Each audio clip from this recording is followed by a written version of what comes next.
What's good, peeps? Thanks as always passing by the channel. Much appreciated. Hit that subscribe button. If you guys are new, don't forget as well, please to like and share the vids. Again, thank you so much to everyone that continues to do that. You can also support the channel as well. I do have a Patreon account. The link is in the description. All right. I guess we're all waiting now for the announcement as to who CANELO will fight in May, right?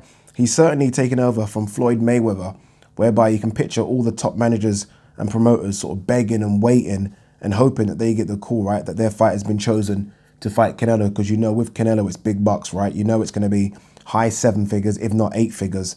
I guess the only difference between this CANELO now and Floyd back then is that this CANELO literally has pickings from 3 different weight classes, right?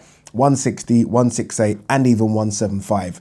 I guess for this fight coming up in May, you can scratch off 175, right? He's done that. He beat Sergey Kovalev. He's now vacated that belt. And I don't think we're going to see him at 175 anytime soon. And you can't blame him, right? You look at the size of the guys up there.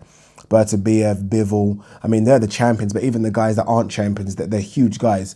And I just feel like he might, and it's probably best that he leaves that weight division alone for now. He probably will eventually go up there properly and stay up there.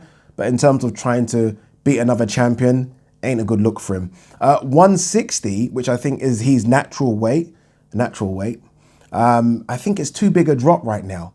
I think to go from 175, where you put all that muscle on to fight Kovalev, and then sort of strip it off and go to 160, I just don't see him doing it, right? I think it's a smart move to do, go down to 160, because again, I think he's undersized even for 168, but I just don't think it's smart to go straight back down to 160. So that leaves 168. Again, going forward, I think 160 makes sense, but for this fight coming up, 168 makes sense. So because we're led to believe he is going to fight at 168, the two front runners, or the names that we keep hearing, are CALLUM Smith, the ring recognized #1 at 168, the WBA super middleweight champion, and Billy Joe Saunders, former WBO 160 champion, now 168 WBO champion. So those two fights make sense, and everyone's been talking about those. I even spoke to Mike Coppinger in Saudi Arabia, and he said to me on camera that those are the two front runners. All of a sudden, from nowhere, comes MURATA.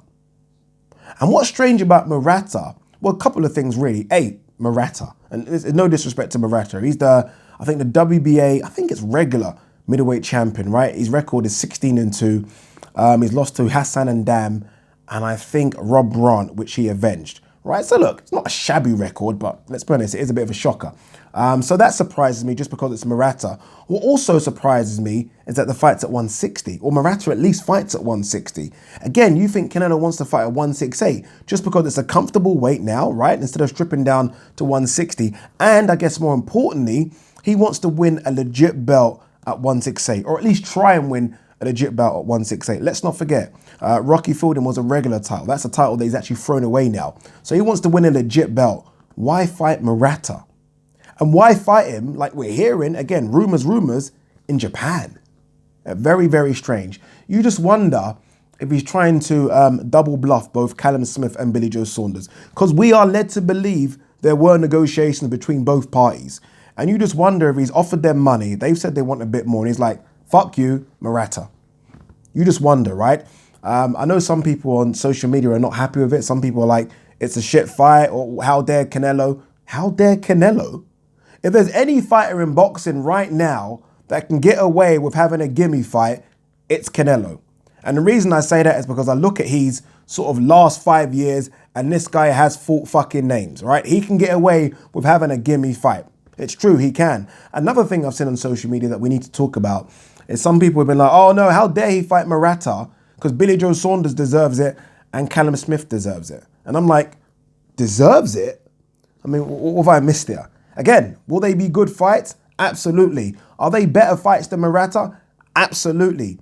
But someone needs to tell me what Billy Joe Saunders has done for the last 5 years to deserve to fight CANELO. Deserve. Again, not saying it won't be a good matchup. Understand what I'm saying. I'm saying deserve. What's he done? What's he done? I mean, his last fight was on the undercard of a couple of YouTubers. Before that, he fought a cruiserweight fight on the undercard of Josh Warrington. I think it was Kid Galahad. What's he done? Or was it Kid Galahad? Was it even that? I think it was. Why is that now somehow deserving of the CANELO fight? I don't understand. If he were to fight a Demetrius Andrade like he was supposed to and beat him, not guaranteed, then get it. Yep, you deserve it. You beat Demetrius Andrade, a legit guy, 2-weight world champion, unbeaten, Okay, Canelo. And let's talk about Callum Smith. Why does Callum Smith deserve it? He's coming off a loss as far as I'm concerned against John Ryder. What's he done in his back catalogue that everyone screams he deserves it? Again, I think the fights are great. I would love to see Callum Smith fight Canelo, but I don't see why he deserves it. This is what you do, because both camps are not happy right now. Fight each other. Simple, right? I mean, it's not rocket science. We've got two Brits that are both world champions in the same weight class, both want a paycheck, fight each other. It'll go on Sky Sports box office, not a problem. It will sell out a nice arena, right? The MEN Arena, the Echo Arena, O2 Arena. It will definitely do that. Fight each other, then the winner fight Canelo, right? And then it's a case of, oh yeah, they deserve it now because, look, I mean, both of them will be, well, either one, sorry, will have two belts and the ring recognized sort of #1 belt. And also they have that diamond belt shit. Then, okay, you deserve the Canelo fight. Neither of them deserve it, as far as I'm concerned, in terms of deserve it. Again, do I want to see Canelo fight Billy Joe Saunders? Yeah, I do. Do I want to see Canelo fight Callum Smith? Yeah, I do.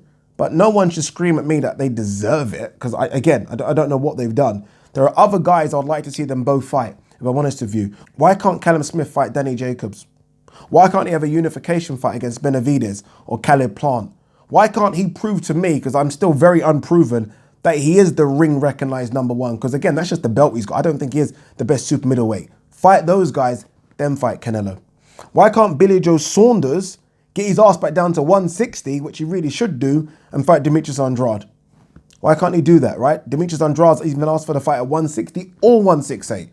So again, look, to close, because I'm ranting on a bit here, I'm not super happy, and I don't think it will happen, to be honest, but I'm not super happy with Canelo fighting Murata. But again, if there's any fighter right now that I think can have a gimme fight, it's him. Because again, in the last 2 years, he has fought Golovkin, he has fought Danny Jacobs, and people might say it was a wash Kovalev. I don't care. He's gone up to 175 and fought Kovalev. He can have a gimme fight, right? What the other two should do is start fighting some fucking names. That's what they should do. Billy Joe Saunders should start to rack up some names on that resume, because for some reason, people are still living off the fact that he made Lemieux miss and do that. That's what they're living off. Callum Smith should fight some names, because there are some good fighters at 168. Ramirez, I said, he'll get his ass back down to 168. Or what Callum Smith should do is maybe even go to 175 and take on some challenges. Because right now, he's living off the George Groves win, when George Groves was a shadow of himself, coming off shoulder surgery and then retired after. So yeah, not happy, but let's stop saying both of them deserve it, because that's peeing me off big time. Peace. #1. Don't know why I did that. Peace.